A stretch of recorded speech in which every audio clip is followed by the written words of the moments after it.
Thank you, Mrs. Secretary General. Dear Mr. President,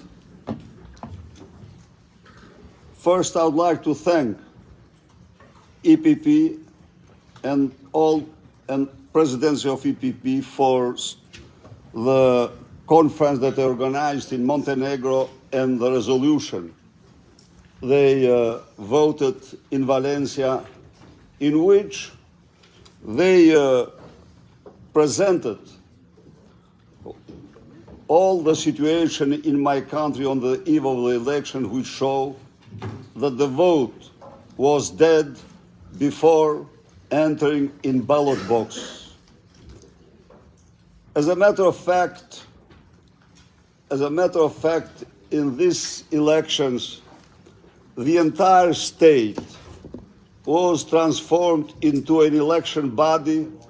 It used the unlimited financial, human, logistical, executive power, resources to prevail, to control, to manipulate the vote of Albanian citizens. So the government, during election campaign in violation of laws and international principles, gave as gift to every retired man and woman 48% of voters €100. They waived 200 million fines and interest 2 days before of the elections. They mobilized tens of thousands of employees, state employees, as a kind of political police called patrons.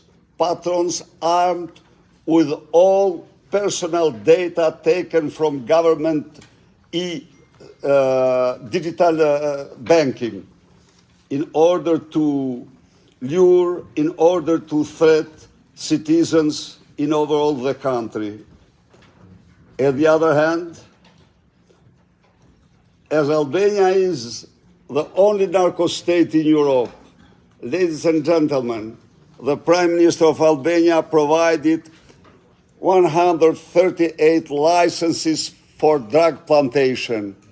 If the law allow for 200 hectares for medicinal purposes, the Prime Minister who chaired the narco-state provided this time 29,000 hectares.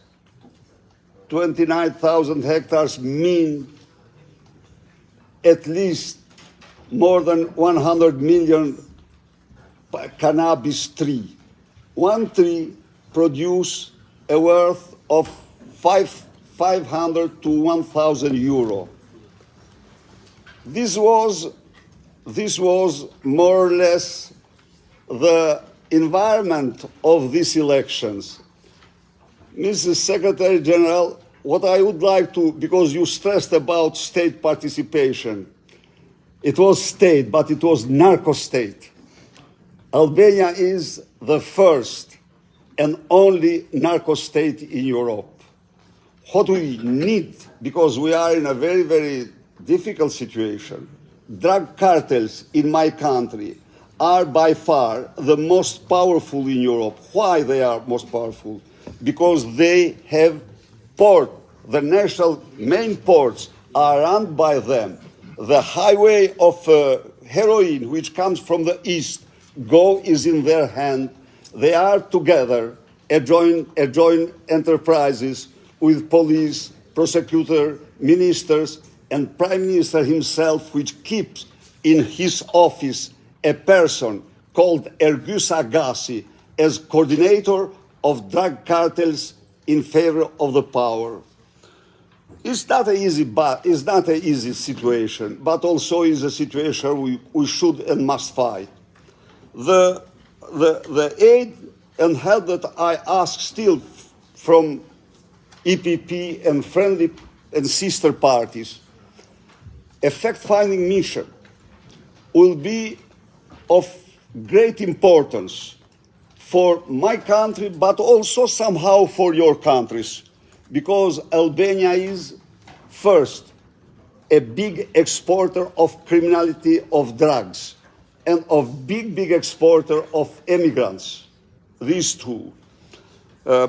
So, a fact-finding mission from European People's Party, we have enormous documents to provide about how this narco-state function, what are these links with Sinaloa of Mexico, with cartels in Medellin, with cartels in Bolivia, in Peru, Ecuador.